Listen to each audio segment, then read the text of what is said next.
1 of the Pittsburgh Nerd Podcast. I'm Sean. And I'm Ian, and this is the only podcast that says... Nuns. Why does it always have to be nuns? How are you, sir? Good. A little sleepy.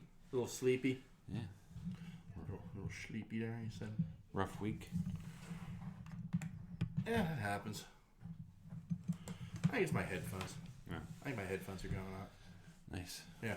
I adjusted the microphone a little bit, and now they're fucking useless. So, I need to start looking into getting some new headphones, along with a new computer. So, Nice. yeah. Long week. Yeah. Yeah. Yeah, I worked mid-shift this week, so... Yeah, that'll do it too.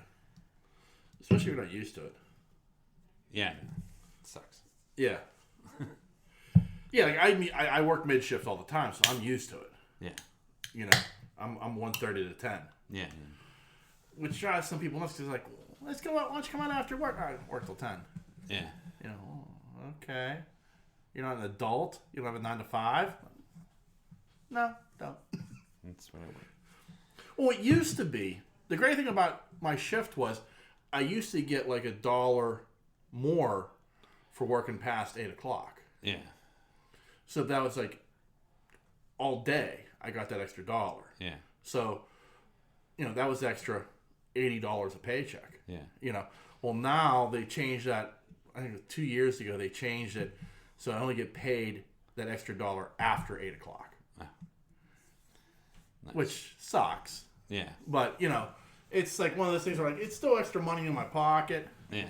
But, you know, I hear you. it is what it is. Yeah. But I'm just so used to working that shift. Like my life, especially now that I work at home, it's like I get up, I hang out, I do a little bit of this, I do a little bit of that, watch some TV, grab a bite to eat, go upstairs, I work, I come down, I got 4 hours to myself before I go to bed. You know, like I got like a system going now. Yeah. Like how my day goes. Like Yeah. so like to change it would be like cataclysmic to me, you know, like Yeah. oh, I don't, because I did it for a while there. I did work. Well, I was working 9 to 5:30 Yeah. because I was doing that training stuff for like 3 months, and at the end, like they reached for like, well, we got another class. Would you like to do this again? I'm like, no, I need to go back to my mid shift. Yeah. This is fucking me up too much. You know, I just couldn't get used to it. I'm not a morning person. That's my problem. Yeah. I need to kind of like ease into my day so that I can do my job. Right. Whereas like getting up and like, and I don't know how normal people do it. Like for me, it was like literally like I got up, I had to be at work at 9. I got up at 8. You know, took a shower, got myself ready, had like a snack, Yeah. and then I'd like have like a regular meal at lunchtime. Yeah. But like I didn't even have like a regular breakfast. I was like having like a snack. Like I'll have 2 donuts to get me going. You know, so like trying to ease into like people like I don't get how like people like wake up at like 5 in the morning and like have like a large portion of their day before they even head into work. Yeah. Yeah. You know what I mean? Like that boggles my mind to no end. And God bless those people. You know, I'm not saying you're weird or anything. I'm probably the weird one, but like to me, like I'm just not a morning person at all. Never have been. Yeah. You know, I hate the thought of getting up and then facing work immediately instead of like, I got 2-3 hours. Yeah. You know what I mean? So, but that's me. I'm a different breed of cat. Like I can't imagine how you did it. Where you went to work and you had to give yourself extra time because you parked on the south side and had to take like a transport because that's where you were assigned parked. Yeah. To Oakland, Yeah. which is like another half-hour drive with the traffic. Nah, it's not that bad. Not. It's about 15, 20 minutes. 10 minutes. 10 minutes? Yeah, because it's, it's 5:45 in the morning. Okay. I mean, it's not that bad. Okay. The long part of that was coming home, Yeah. sitting in that traffic. which would also drive me nuts. Yeah. Because it's like, okay, I am done, but yet I'm still on company time technically. Right. You know, that's what would suck. Yeah, it does. Anyway. Yeah. I saw somebody once said that your travel time should count. You should be paid for that. Because it's not your time. Yeah, I know. You know what I mean? And that makes sense to an extent. Like, I get that. Like, Yeah. 'cause it's true. Like, I mean, you know, if you have like, my dad used to drive, like, an hour and 10 minutes to get to work every day. Yeah. So, that's like 2 hours and 15, 2 hours, 20 minutes of his day Right. gone. Because he had to drive to work. Right. You know, he's not compensated for that. That's just lost time. Yeah, it's just lost time. Yeah. That's ridiculous. Yeah. It is, I agree. Yeah, you know, Not but good it's, I mean, it's that odd thing of like, when does company time begin and my time end? Right. You know? And like, I'm not saying, because I mean, you could be like, yeah, I stopped at a bar on the way home, had a little happy hour fun. You know, well, no, you don't get compensated for that. But I mean, like, on average, what is your average time drive home? Yeah. You know, when I worked, it was like, you know, about a half hour. Right. You know, that's not my, you know, so I lost an hour of my day just in commute. You know, Do you like working from home now? I do. I mean, like, there is a part of it where, like, I do miss being in the office and having, like, communication with fellow co-workers. Yeah. To an extent. The other side of that I don't miss is, well, what's the one thing you and those people have in common? Well, your job. So what do you usually end up talking about? Well, your job. Yeah. Well, I don't want to talk about my job on my breaks and lunches. Yeah. You know what I mean? I want to talk about something completely different. Yeah. And like, some people I could do that with, but most people it's like, oh, I had this call. I'm like, I don't want to fucking hear about your call. Right. You know, I don't want to hear about your job because it's the same as my job, and you know, my job sucks too. Yeah.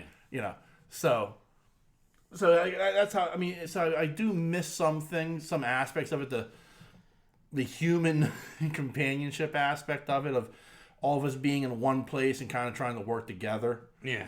But the other side of that, man, I don't miss driving to work. I enjoy that, like, I literally, like, 5 minutes before my shift started, it's like, okay, well, I got to make my commute to work. And I walk up the steps. Yeah. You know? So, like, I love that aspect of it. That's the nice aspect of it. I mean, there are a few other things. Like, it's been advantageous for a few things, like deliveries, like having me at home and being able to, like, okay, there's a delivery at our house. I can go get that without worrying about it being on the porch too long or something like that. Yeah. Especially some more expensive stuff. Like, we got like furniture, like yard furniture we ordered. Like, you know, that got delivered. You know, in the mail, to, you know, UPS. Yeah. So I had to be there to sign for it and everything. So that's advantageous. Yeah. But the other, you know, so that's been nice. You know, a few other little things here and there about, like, you know, like this week I was taking care of Nancy's sister's pets. Yeah. Well, Nancy, you know, I mean, Nancy did too, but, you know, she's at work. Well, I'm there. I can take her dog Oliver out, you know, before I go to work, when I wake up. You know, on my lunch break, I can take him out. Stuff like that, you know. So he's not sitting in the house all day and ends up, like, pooping on the floor. Yeah. Because he's, like, got to poop. Yeah. You know. So it's stuff like that that's, like, also been advantageous. You know, but the biggest advantage to me is just, like, the way my day is now, I don't have that lost time. Yeah. That hour of lost time of driving to and from work. Yeah. You know. So, you know, when I get done with work, I go right downstairs. I've got 4 hours to myself. Yeah. You know, I'm going to watch TV. I'm going to do this. I'm going to do that. I'm going to read, you know, whatever I want to do. I've got 4 hours to myself, not, you know, 3.5 hours or 2 hours or whatever, you know, whatever it would be. Yeah. You know, so it's good and bad, but to me, the good outweighs the bad at this point. Yeah. All right. Yeah. I watched Prey. What'd you think? Oh, it was great. You liked it? No, I thought it was real good. Yeah, I mean, it's right up there with The first and the Robert Rodriguez one, Yeah. Predators, Yeah. which I think is a very underrated film. Yeah. It was a fantastic movie, I thought. Yes, I thought it was great. Yeah. I mean, it really was. I mean, it was really well done. It told a good story. I liked, for lack of a better term, the dummied down technology of the Predator. Yeah. But it was still recognizable for what we know of the Predator. Yeah. Like, he didn't have the laser beam, but he still had, like, the triangle targeting system. Yeah. You know, and then the arrow. That was kind of badass. Yeah. You know, it was stuff like that I kind of, like, dug. The shield, when he brought out that shield. Yeah. Like, oh, shit! Yeah, it was badass. Yeah. So there was stuff that I really dug about, like, the Predator's technology that was kind of, like,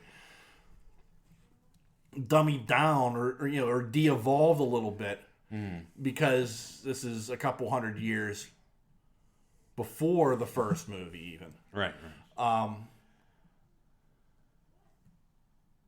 And I like the main character, the girl. Yeah. I like the dog too. The dog was phenomenal. Wasn't he? That dog was fantastic. Like when she's hunting at the beginning, when she's hunting that deer, and like he's like tracking it and drawing it to her so she can take the shot. That was fantastic. Yeah. Like I was like, this is awesome. Yeah, I like how she spoke to it. Yeah. And like the dog knew what to do. Yeah. Yeah, there was that dog was phenomenal. I was like, oh, don't let this dog die. Right.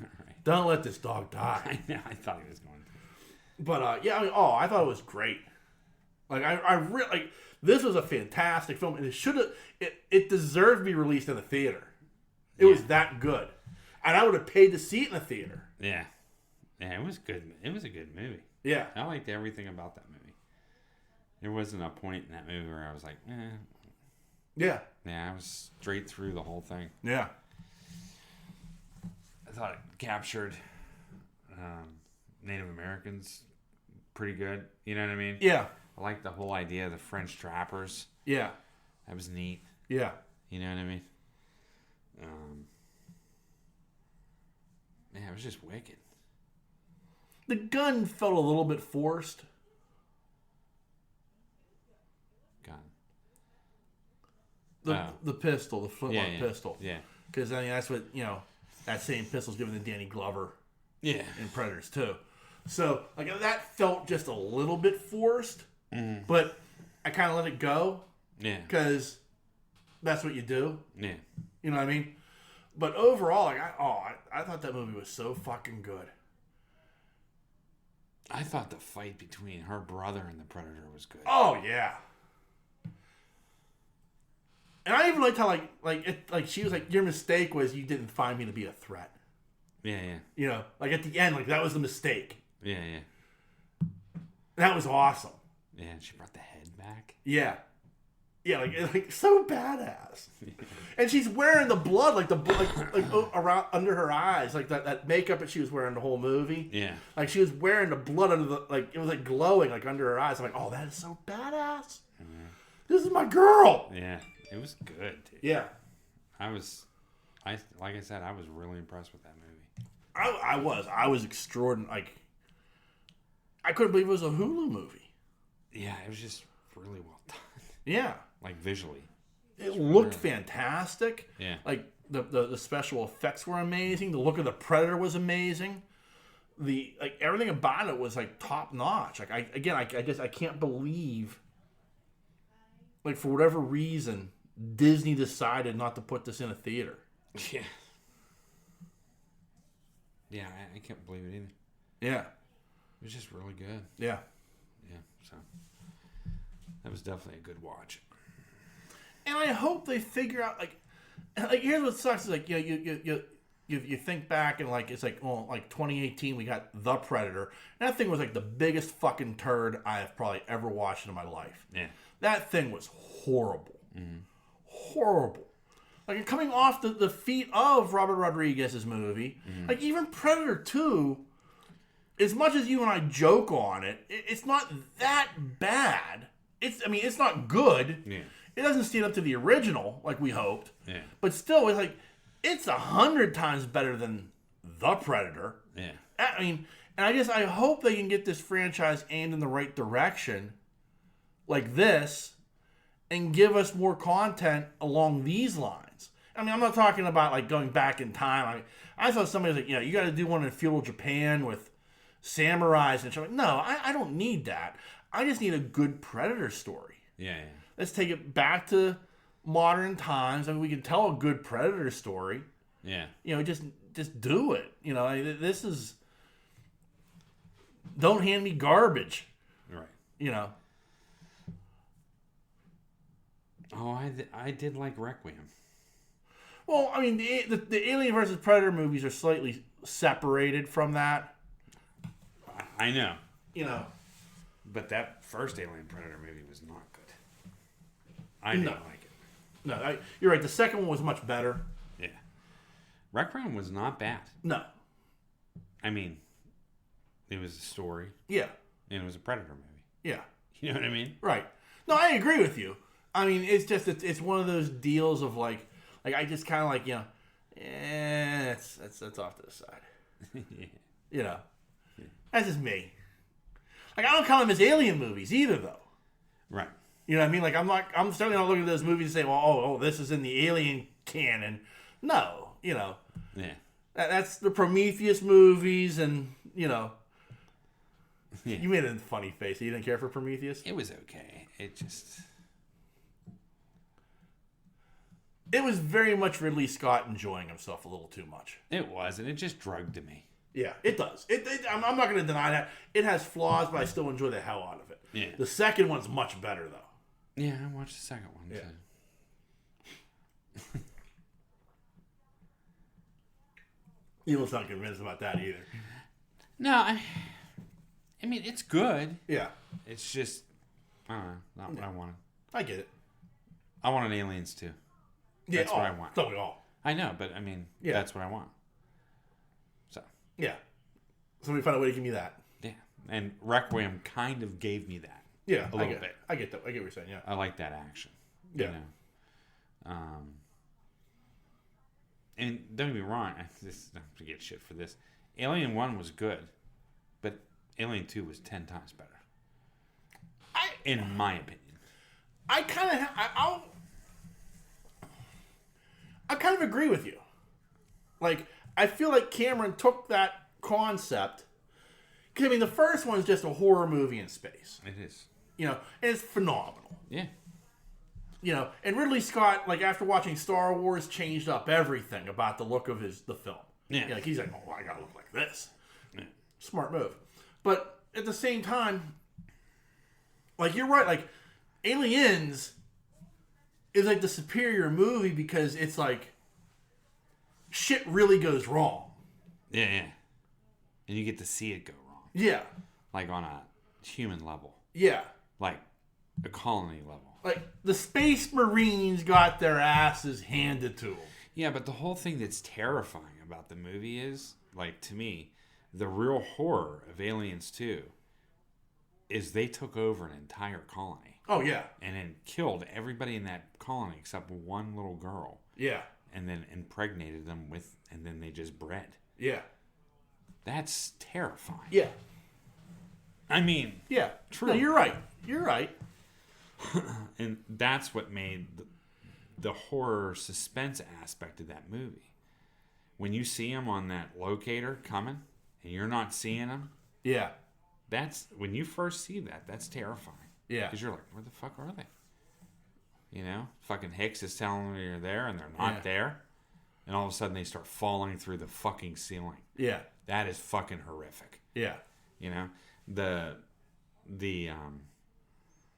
Those air duct scenes, shit like that, that is fucking terrifying. Yeah. Do you know what I mean? So, like, he captured a lot of the horror aspect in that film. Oh, yeah. You know what I mean? The only thing that looks bad in that film, unfortunately, is what's his name from My Two Dads? Yeah. Paul Reiser. Yeah. He looks dated. Yeah. His clothing's dated. Yeah. He's supposed to be all this, he's wearing like 1980s clothing, and it's like, what year? You know what I mean? Like, right. No, I get what you're saying. And that looks very dated to me. And I cringe every time he comes on screen with that fucking shirt, suit, or whatever he's wearing, hair and everything. Yeah. But the Marines don't look dated. No. You know? Right. I get what you're saying. Yeah. I fucking love that movie. I have watched that movie probably 1,000 times. I swear to Christ. Oh, I agree with you. Like, I mean, I'm right there. I mean, the moment where what's her name holds her grenade with the guy that that Rodriguez and Alpone. The one, the one that fucked everything up. Yeah, the lieutenant. Yeah, and they do this. Yeah, badass. Yeah, there's so many good parts in that movie. Yeah. Oh yeah, the death scenes are great. The Marines getting plucked off one by one in the beginning. Oh, yeah. Yeah, it's crazy. I mean, Ridley taking the transport in to pull them out. Fuck yeah. Yeah. Grinding metal like that. Yeah. Dude. I mean, Nuke got on my nerves. But, I mean, other than that, I mean, it was a great story. Yeah. Yeah, it was a great movie. Yeah, no, Cameron just really hit it. He did. You know? I mean, but you have a good story like that. You know? He's put out some phenomenal stories. That's what drives you nuts. And then you get Avatar. Yeah. You know? Because there's even some stuff he's produced. Like, what's it called? It's not called Strange World. Fuck. I can't remember the name of this fucking movie. It's gonna drive me nuts now. But I mean, you take Titanic. It was phenomenal. Yeah. It was a phenomenal movie. And people give it shit because it had to do with a love story and this and I was like, well then, go watch a documentary. Yeah. I mean, he's got to make a movie about it. Right. And I thought he blended a storyline into the actual events of what happened pretty well. You know what I mean? Right. No, I agree with you. Plus, as a time period piece, that movie was phenomenal. You talk about hitting the mark. Yeah. Down to the China. You know what I mean? Like, that was perfection. Strange Days. That's the name of the movie I'm thinking of. It's got Ray Fiennes, Angela Bassett, Juliette Lewis in it. It's about, like, it takes place in 1999. So it's dated and but they have this technology where like you wear this web on your head and you like have like a player and you can see what other people have done.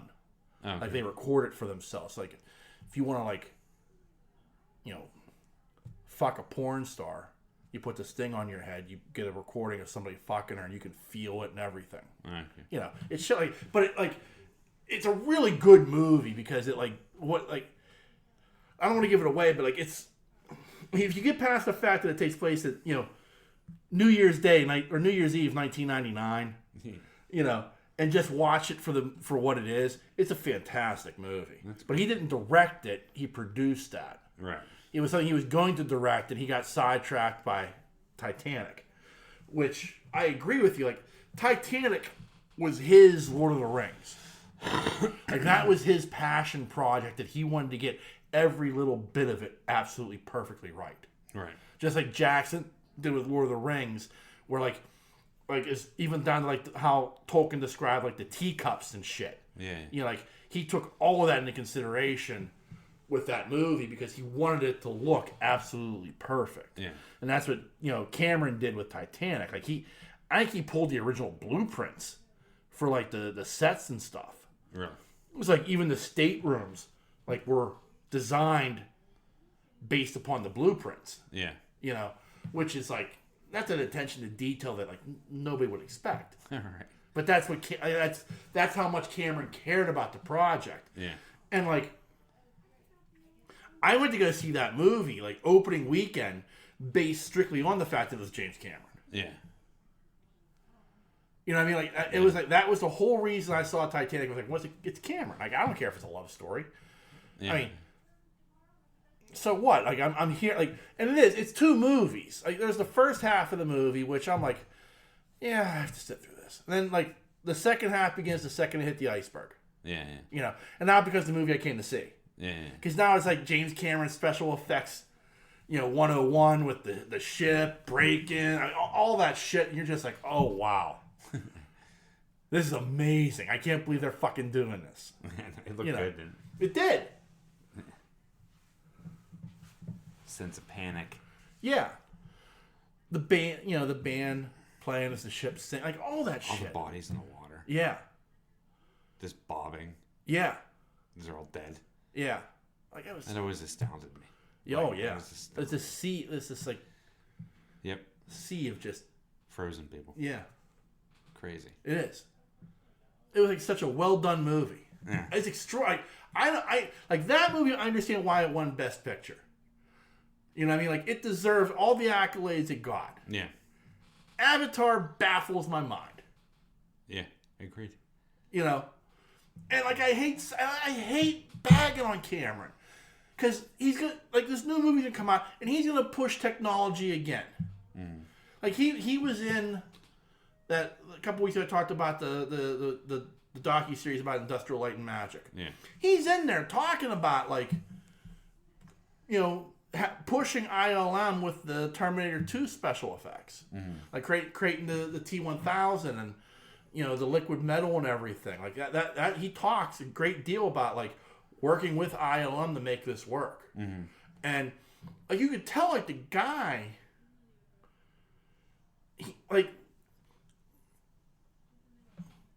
as weird as this is gonna sound, like when you watch that documentary, like you see like George Lucas was put on this earth not to make Star Wars, but to make the technology to make Star Wars. Yeah. Like in all honesty, like George Lucas' greatest creation is Industrial Light and Magic and Skywalker Sound. Yeah. Like it's great that he made Star Wars, but these are the byproduct of that are going to be his legacy, in my opinion. Yeah.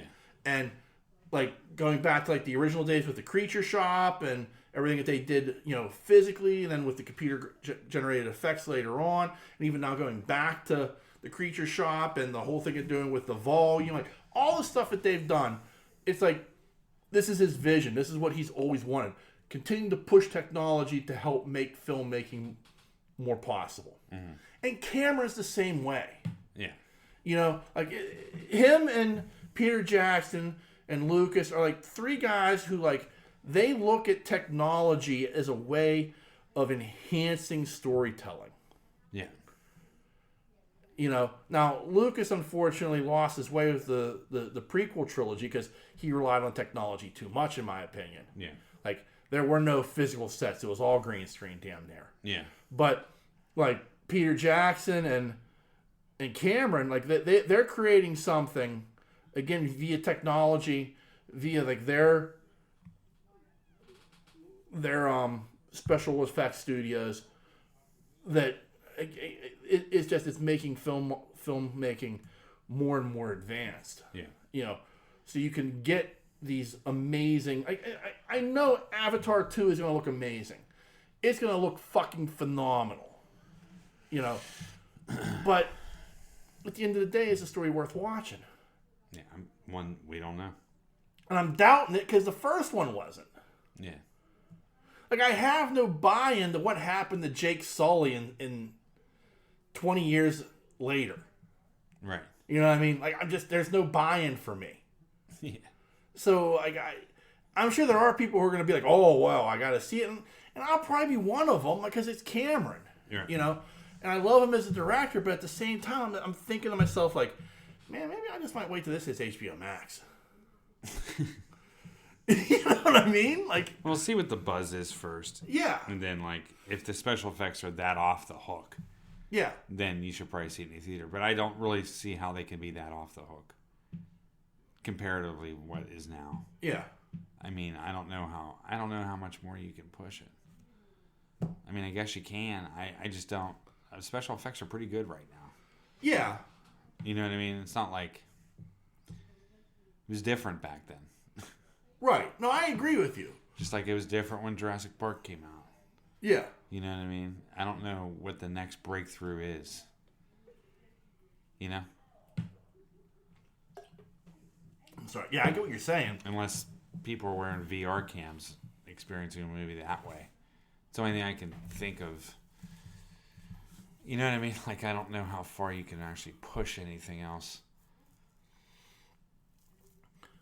But, you know, every time I think something's at its peak, Yeah.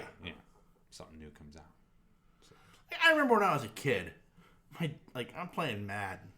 I wasn't a kid. I was like early 20s. And my dad's like, someday you're going to be able to see the logo on the helmet. I'm like, get the fuck out of here. What are you talking about? This is the peak. 16 bits is the peak. You can't get better than this. Well, I mean, now. Yeah. It's fucking realistic looking. Yeah. So what do I know? Yeah. We'll see. You can't get better than 16 bits, old man. Get the fuck out of here. Sure. So.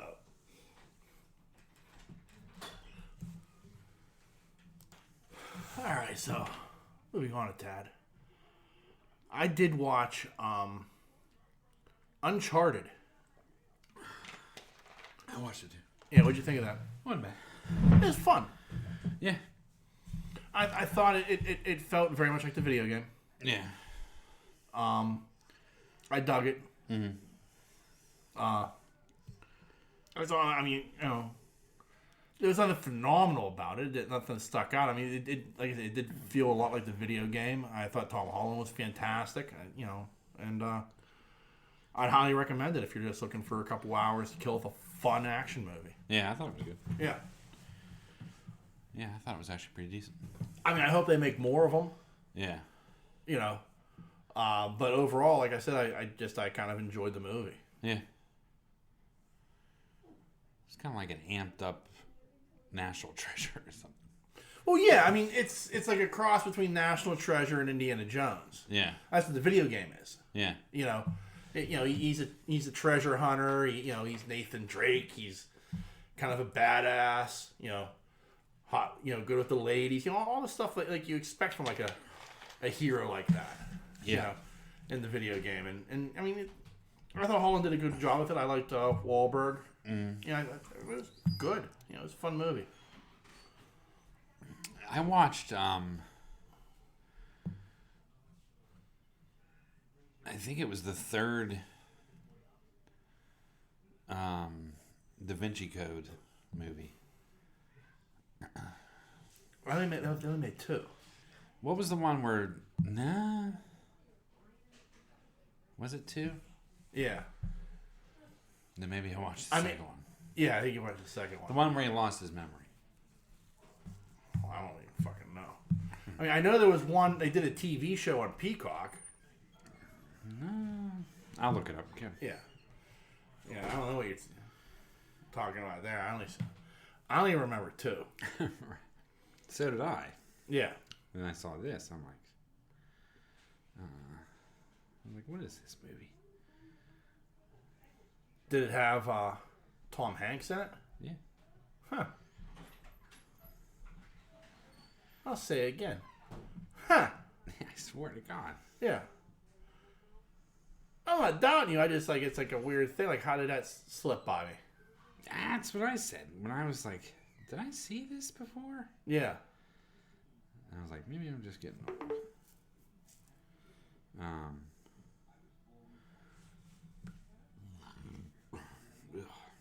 I had Inferno pizza. Oh, wow. It's good pizza. Yeah. It's good pizza. I have to say, it's expensive as hell, but it's good pizza. Yeah. Never had it. Yeah, it's a good pizza. Let's see.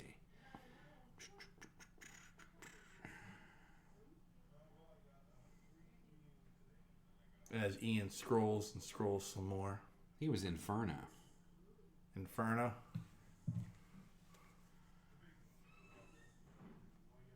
I can't remember.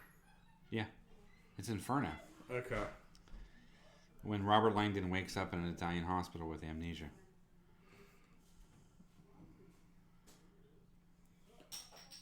I'll have to look this up. Anyway, I really liked it. Wow. Yeah, it slipped right past us. Yeah, I know. You never saw it, right? No, I don't even remember it. It's excellent. This came out like 2016. Like, how the fuck did I miss this? It's an excellent movie. Wow. But I'm telling you, it's good. It's really good. Yeah. I mean, that I don't doubt. I mean, I enjoyed the first two. But it's just like this weird thing of like, how the fuck did they do a third movie and I missed it somehow? Yeah, that's what I said when I was flipping through the channels. I was like, this doesn't look like this doesn't have what's his name in it. Yeah. And I'm like, what is this? I was like, Langdon's the character. Yeah. You know what I mean? Like, yeah.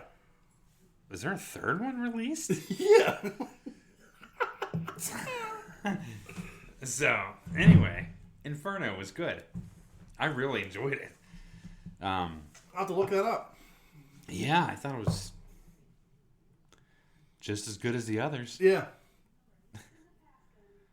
Maybe they just didn't put the Da Vinci Code by it. Yeah. Or whatever. I don't know. I just don't remember it as the pro. Like, it's like weird. Like, I mean, like, was that just like this movie? Kind of like, I mean, 2016. That was 6 years ago. Yeah, I had never. I mean, I know I didn't watch Da Vinci Code and Angels and Demons until a couple years ago. Uh-huh. But I mean, like, still, like, you just would have thought, like, you know, a Tom Hanks movie. Like, you're like, oh yeah, okay, I remember it. You know, I don't see it, but I remember it. It's Tom Hanks. How does that slip by you? I don't know. I was scrolling through and I was like, Inferno. Interesting. Yeah.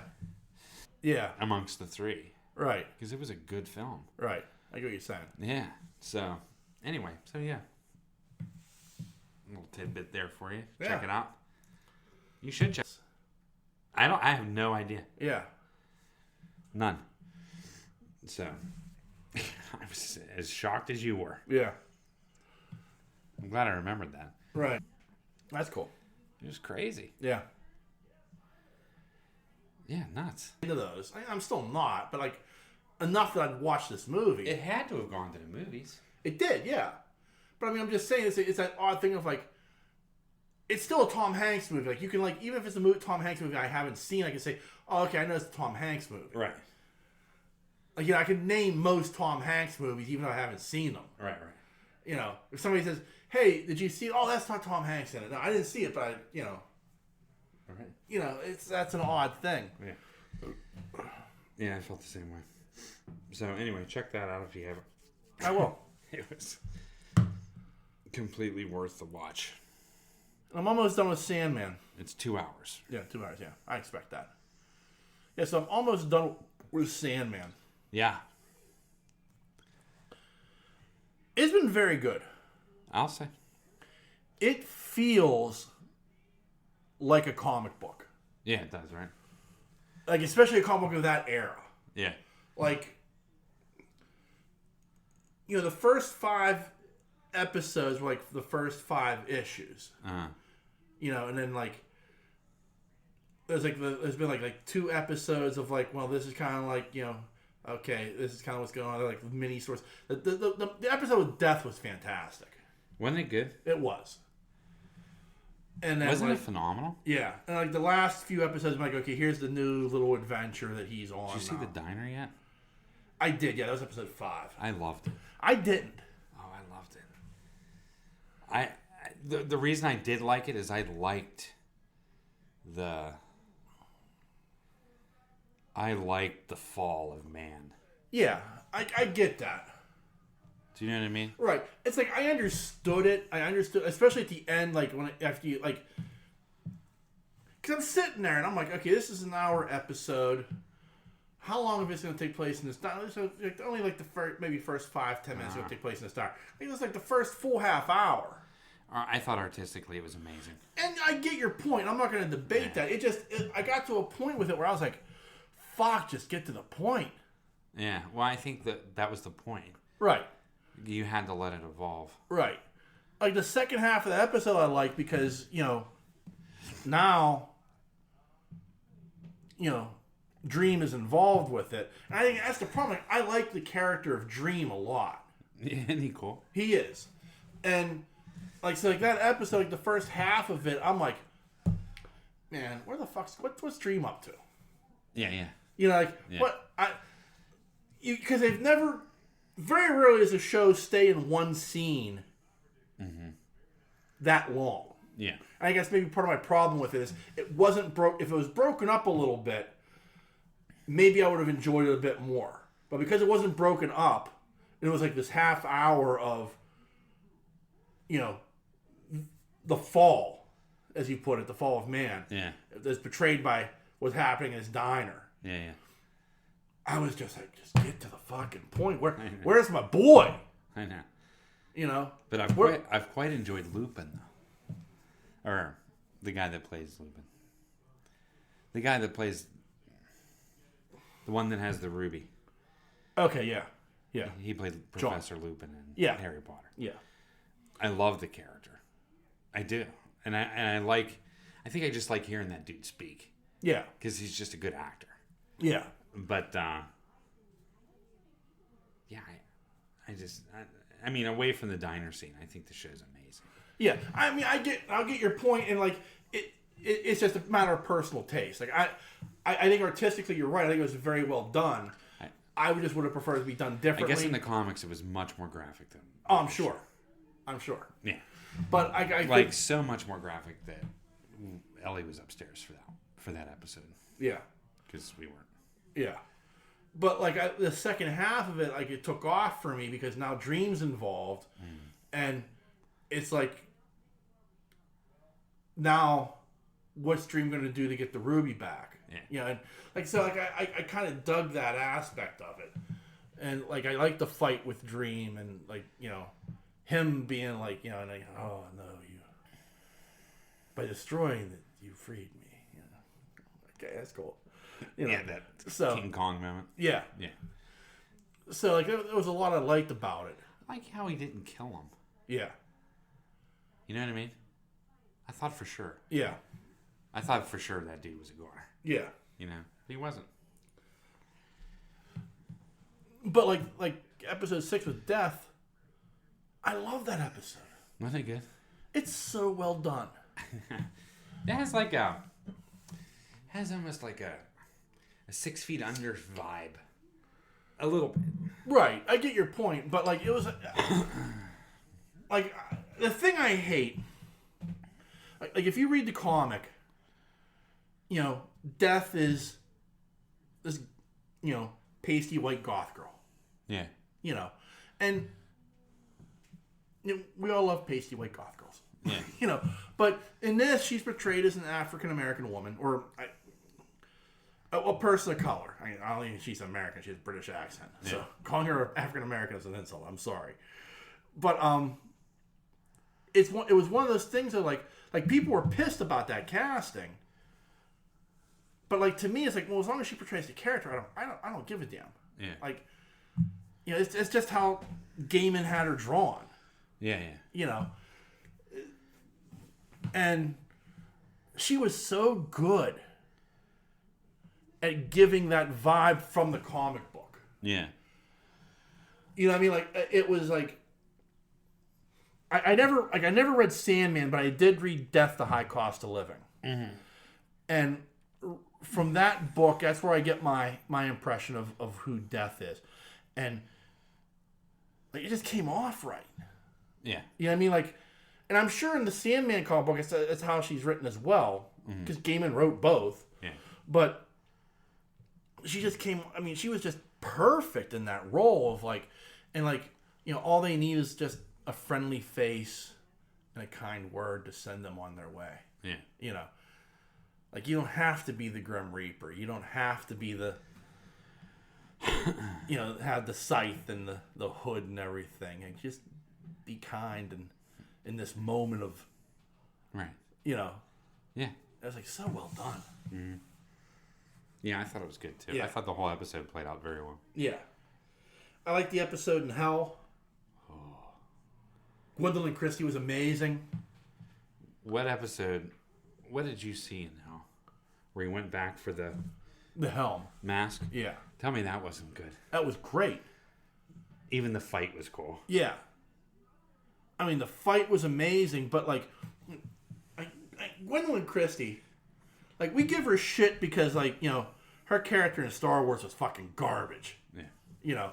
Her character in Thrones was good. Her character in Thrones was amazing.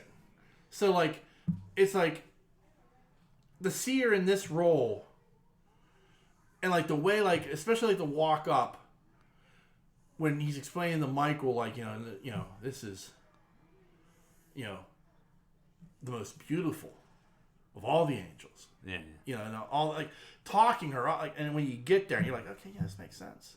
Like, you know, like, it was, like, so well done. Like, she was fantastic as the Morning Star. Yeah. And, like, he kept calling her Morning Star. Oh, yeah. You know, that was, like, kind of badass. You know, I like how there's this respect level, too, that they have to, this game they have to play. Yeah. Within each other's realms. Yeah. Do you know what I mean? Yeah. I tell you what, though, when they were fighting and that the whole thing was amazing, just the imagery. Yeah. But he was like, "What can destroy hope?" Yeah. And it's like, you know, yeah, it's so badass. You know, yeah. it's just good writing. That's all. Yeah. But yeah, I like that whole scene. Yeah. I like that whole show. The whole thing episode was good. Yeah. Yeah. Real good. I like the Crow too, Matthew. Yeah. I think that's cool. Yeah. I do. I think. Oh yeah. Like. And Patton Oswalt is just perfect. Yeah, it's which I expect from him. Yeah, but it's just good. Yeah.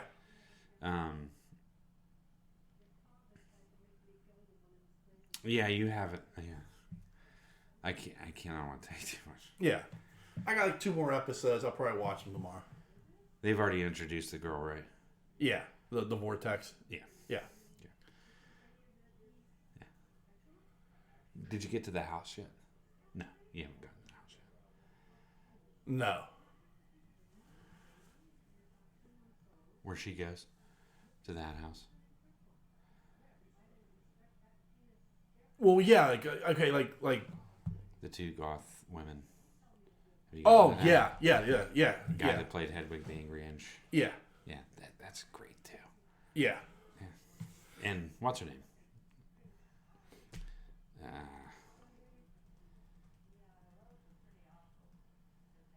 Isn't that Wonder Woman's daughter or some shit? I can't remember. I have to look it up. But I like how she's like the woman that takes her there. Yeah, but I like how like she went through their dreams. Like the one was like, you know, I'm in a relationship with a sentence. Yes. Yeah, like so stuff like that. Like these intimate, private moments that these people have in the dream, and she's an intruder in a way. Oh yeah. You know, like it's interesting stuff. I mean, it's very heady. I kind of like it because you have to pay attention. Yeah. But yeah, it's really well done. I think so too. Yeah, like, I can't wait to finish it off. Just see how kind of where it goes, how it finishes, and I've really enjoyed it. I highly recommend it. If you haven't watched it yet, I highly recommend it. Yeah, and I like The Librarian too. And yeah, I so do I. And like, as somebody who like hasn't read the comic books, I feel like I appreciate it a little bit more. Yeah. Like I don't know. Like I guess Lisa's read the comic books. What was her reaction? She loves it. She loves it. It's yeah. amazing. So like she doesn't mind the switches and casts. Yeah. Or even minor changes to storyline because you have to fit it into a TV series. Right. You know, but. And you're only getting a taste of the endless. Yeah. Like, you've met death. Yeah. You know what I mean? And you've met, of course, Dream. Right. And Desire and... Yeah, but you haven't really got into Desire or... Right. Her name, I can't remember. Yeah. Not Delirium, but... Demise. Something like that. Yeah. Something. Yeah. But you're only getting a taste of these people. Yeah. Like, you know, there's 7 siblings. Yeah. You know, and I think he's closest to death. Yeah, I think so too. I think even in the books he was like, if I recall correctly, like just from like what I knew, like that was like he was closest with death. Yeah. There's like 4 of them that, well, I think there's 3 of them against him. Yeah. not against him, but they paired up. They tripled up. So there's one's missing. Yeah. And then I think he's the blind guy. I think. The oldest. Yeah. And then there's the 3, and then there's 3. Yeah. And they don't. Right. Yeah. What'd you think of Constantine? I mean, I like Coleman. I like her a lot, Jenna Coleman.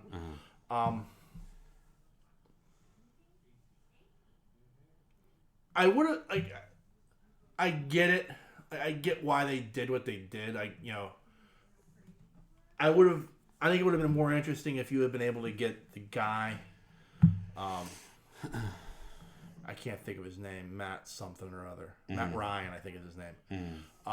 Who's been playing John Constantine in like the DC series. Yeah, I think there was I'm sure there was like some issue with licensing. Something. So, but I mean, I just because like I feel like John Constantine, like as much as they tried to play her up, is kind of like John's got a cigarette in his mouth constantly. He's constantly drinking from a flask. He's they tried to play her up as like the foul mouth kind of like same version of him. Yeah, but I just can't get that from her. Yeah, but that moment, it was very well done, and I enjoyed it. But I was like, there was a part of me that was just like, man, I wish they had just been able to use John. But once they went back to the girlfriend, yeah, it was a game changer. Yeah. Oh yeah. Like I was. That's when it sold me. Right. Do you know what I mean? Like I wasn't sold before. Yeah. But once they got in that apartment with that girlfriend, then Dream took over. Yeah. I was like, man, that's brutal. Yeah. You know what I mean? Yeah. Brutal. But yeah, I mean, it was really good. Like, I mean, I didn't mind her. Like, but like, there was a little part of me that was like, man, I wish they had just gotten. Yeah. No, I get it. You know. It was like I don't know, but she wasn't even in it that much. I mean, it was like a blip. Yeah. But that woman that took her, I swear to God, that's like Wonder Woman's kid or some shit like that. Yeah. I don't know how. Yeah. But there's some kind of... There's a connection there. Yeah. I know for sure. Yeah. I just don't know the... Yeah, I don't know. Yeah. I don't know. I didn't even know Wonder Woman had a kid. So... Yeah. I can't remember. Like, I don't know if maybe it's her niece. It's Diane. Not Diane. I can't remember. I can't remember. So, anyway. So, yeah, I watched that and I enjoyed the hell out of it. Cool. Yeah. So far. I got 2 more episodes left, but I'm good. Yeah, that's good. Yeah. So I think that's basically it. That's all. That's what I've been watching. Harley Quinn's back on. That's funny. I haven't watched it. Yeah. That. What else? What We Do in the Shadows. I watched that. That's funny. Yeah. We've been watching that too. Yeah. The season's been good. The fucking Fight Club scene. Oh, yeah. Yeah. Fantastic. Not Fight Club, but you know what I mean. It's I like the genie's been hysterical. Yeah. You know. Yeah. Stupid shit like that. And it's a fun show. I watched More of the Orville. Yeah.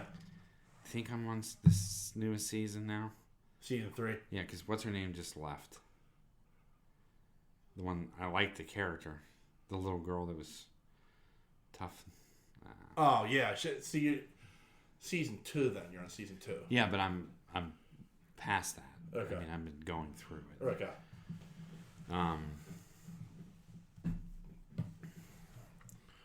Fun story about that. You know why she had to leave? Why? Apparently, her and Seth MacFarlane were in a relationship. Oh, shit. And Fox forced him to fire her because they didn't condone relationships where he was her superior. Oh, I see. Because technically, he's as the executive producer and creator, he would, even though they're both actors on the show, he's technically her superior. I like the character. Yeah, so that's why they had they wrote her off. Ah. Is because like he had to let her go. Yeah. Because Fox forced his hand because they're like, well, if you're in a relationship with her, we can't have this. Yeah. Which I get that policy. Yeah. But it sucks because that was a good character. Yeah. I mean, and the girl that replaces her is just fine. I like her too. Mm. But like you're right, that character was very interesting. Mm. But she was deep. Yeah. Oh, the mustache episode, fucking fantastic. Bortus is great. Yeah, he is, but the mustache was killer. Yeah. Oh man, killer. Oh. I also like the episode with the doctor dating what's his name too. Isaac. Yeah. Oh yeah. I thought that was a good episode. Yeah. There's a lot of good stuff. The fucked up episode is when Rob Lowe came on. Yeah. And they fucking open that door and the doctor is in the middle of what's his name. Yeah. I was like, it's good shit. And something made me laugh so hard last week when I was watching. I just cannot remember the scene. Yeah. But it was so fucking funny. I can't remember the line. Yeah. But I must have laughed for 20 minutes on that one line. But it wasn't like crazy. It wasn't like Ted. Yeah. It's controlled. Right. Yeah. I mean, if people would just watch this show, I think they would be like, yeah, absolutely amazed by this show. Yeah, I agree. Because it's better than a lot of things I've seen on TV. Yeah. Yeah. Yeah. It's really well done science fiction, especially like, wait till you get into season 3. Yeah. Because season 3 is just like, I mean, right off the bat, you're just like, what the fuck? Mm-hmm. This is, I can't believe they went there. Yeah. He has no fear. Yeah. And like, the comedy's funny. Yeah. You know what I mean? But it's not thrown down your throat. Yeah. You know what I mean? It's not like Family Guy. It's not like American Dad. It's not like, you know what I mean? It's just like Ted or it's Million Ways to Die in the West. It's controlled. Yeah. Which I like. Right. You know, but the one-liners are good. Yeah. And he delivers, and they deliver. Yeah. Very well. Yeah. Especially when it comes to his marriage. Oh yeah. I think that's some of the funniest shit ever. Yeah. I cannot remember that line. It just fucked me up so bad. Anyway, but you're right. Bortus is good. Yeah. And I like that. I like that it's like... It kind of tells you kind of like who he is. You know? Yeah. Like, he doesn't give a fuck. Like, what in the sense of... Like, he doesn't care about... Like... There's no... I don't even know how to describe the word. Like, Bortus and his mate. Yeah. You know what I mean? Yeah. Or women or men or sexuality. Yeah. Like, there's no... It's like, yeah, whatever.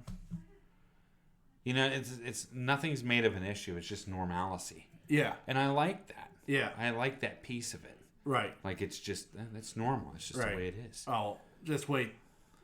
I guess season 3, there's a lot of things that, like... They go in depth with Isaac. The robot. Oh, okay. They go in, like, there's some shit that takes place with Bortus. You're going to be like, wow.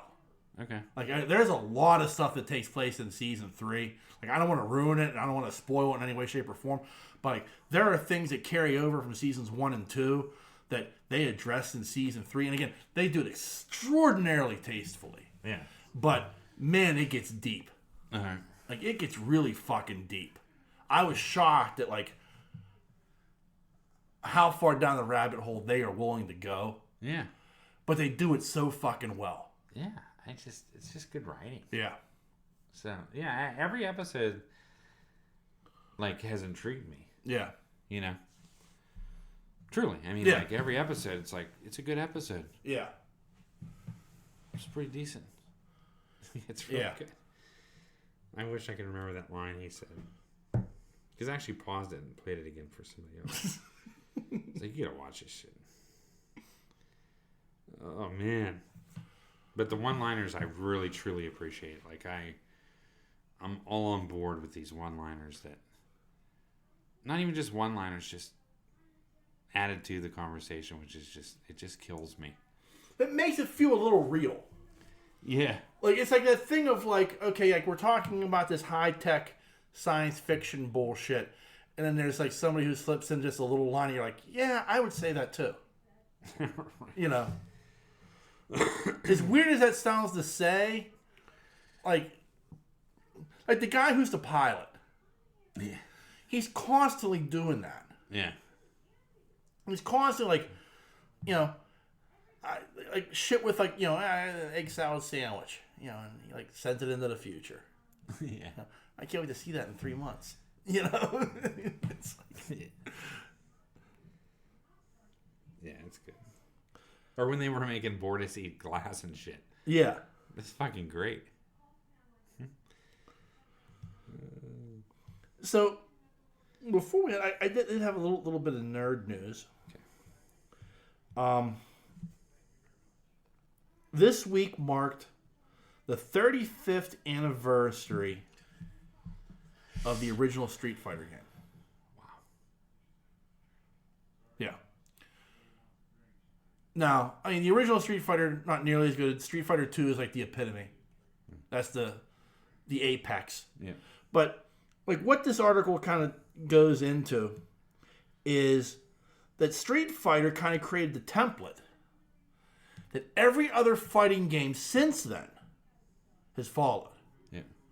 Like, I don't want, like, as much as you want to talk about the, you know, the revolution that was Mortal Kombat.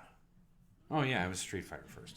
Yeah, I mean, it was basically Street Fighter with just cooler graphics. Yeah. You know, cooler characters. But I mean, Street Fighter was first. Street Fighter is the template. Street Fighter is what every other fighting game in this genre follows and strives to be. Yeah. I agreed. And, like, it's like this odd thing of, like, in a way, Street Fighter is a cultural phenomenon. Yeah. Because of, its origins. Yeah. Like, it's I guess Street Fighter 2 is more looked upon as that. But, like, the original Street Fighter set the tone for everything else. Oh, yeah.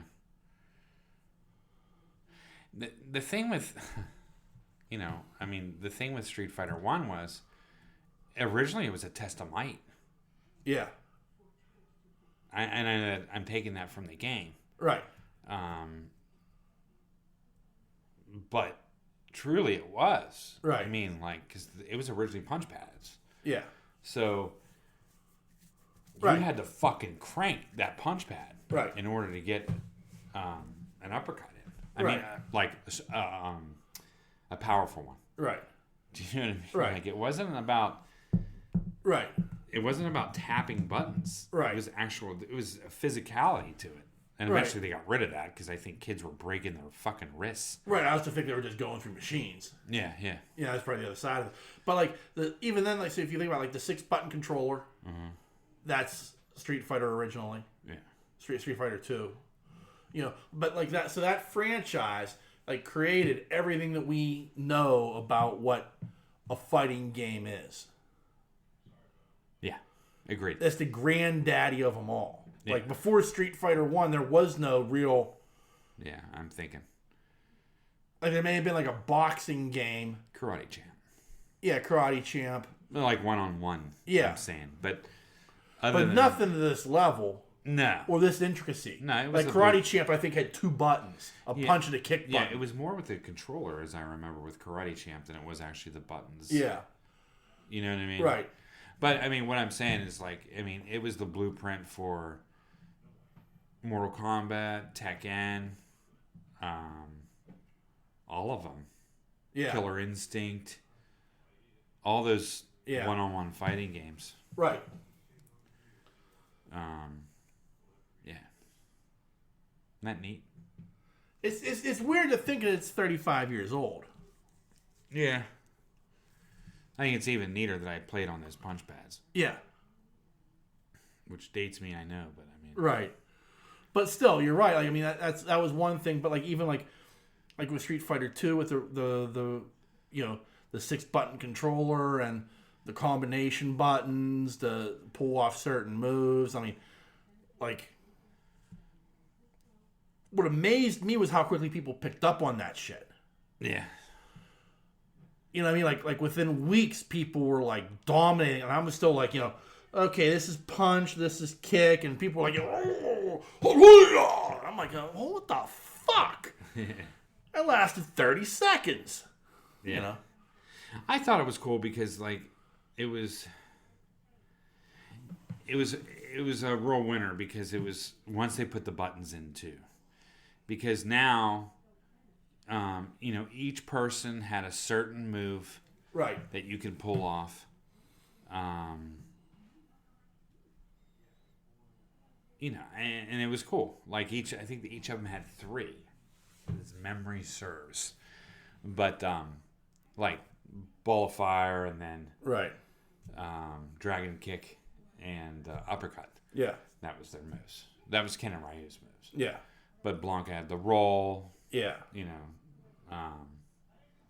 the electric. Yeah. So yeah, I mean there was no fatalities or anything like that. It was just no. I mean that was an invention of Mortal Kombat, but I mean even Mortal Kombat owes everything else to Street Fighter. Oh yeah, it was just a good game. Yeah, and an interesting game. And it holds up. Like it's still the standard bearer. Like that's still the game. Like they don't put out a Street Fighter 3 or 4 or 5.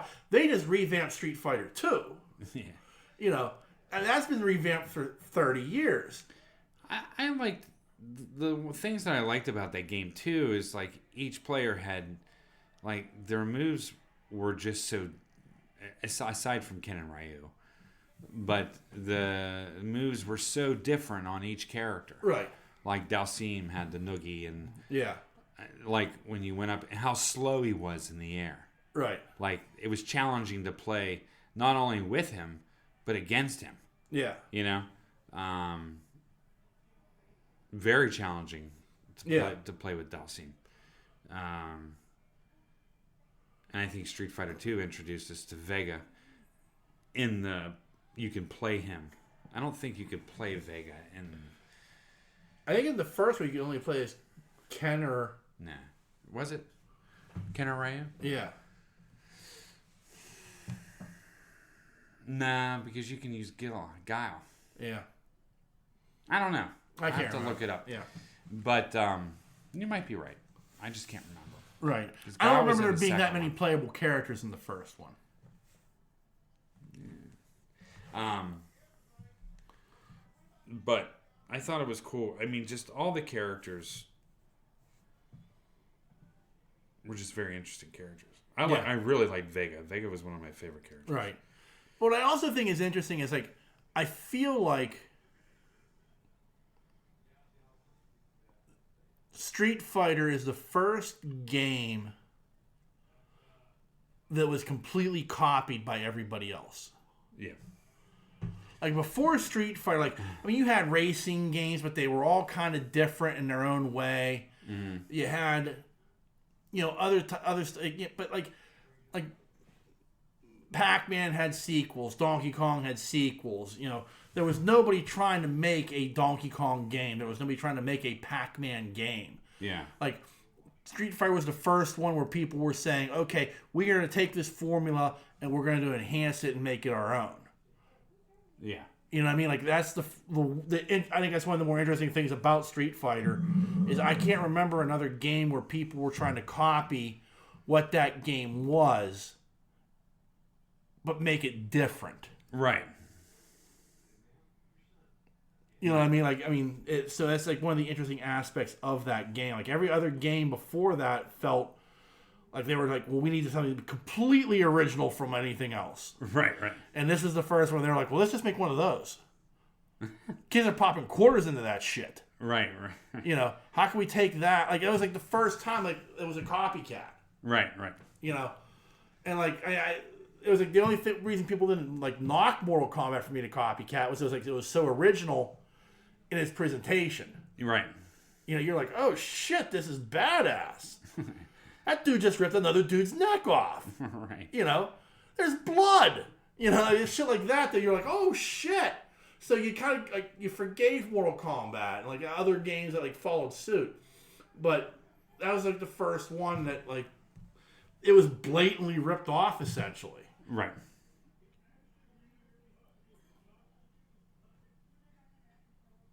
Ian's searching for the playable characters of Street Fighter 1. I am. I mean, because it's driving me crazy. Because I'm... You might be right. I just remember there weren't that many. Like, that you fought more guys than you could play as. Yeah, I know. But I swear...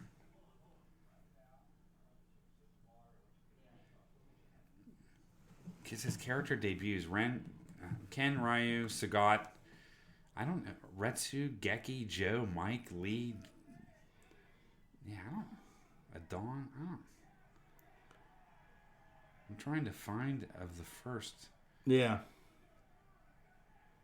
Chun-Li came second. Who are the playable characters in Street Fighter 1? Ryu, Akuma, Ken Masters. No, that's wrong, because Chun-Li, M. Bison, Sagat, Ibuki. That's wrong, too.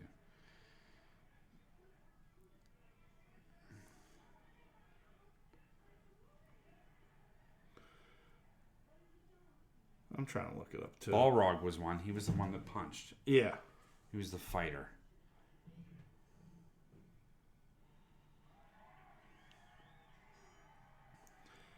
Yeah, I don't know. I'll find it. Anyway. Birdie, Adon, Eagle. Yeah.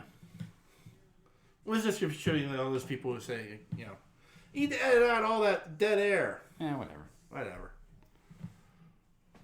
I ain't got time to edit out dead air.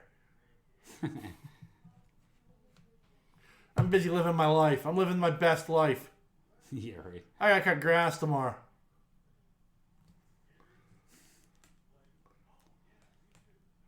All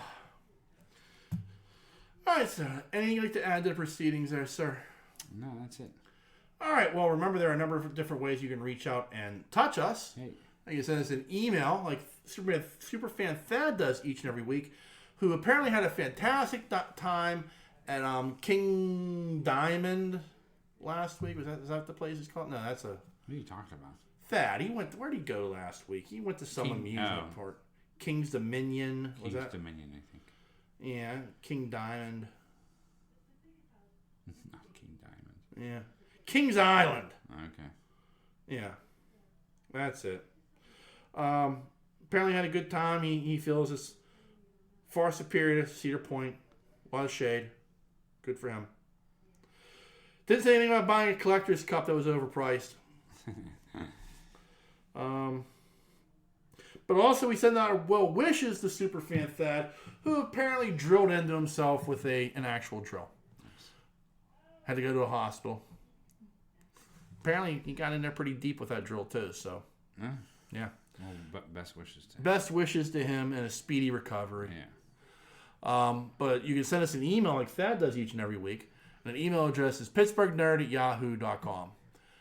You can also find us on Facebook and Twitter. Just search Pittsburgh Nerd Podcast. We're very, very easy to find.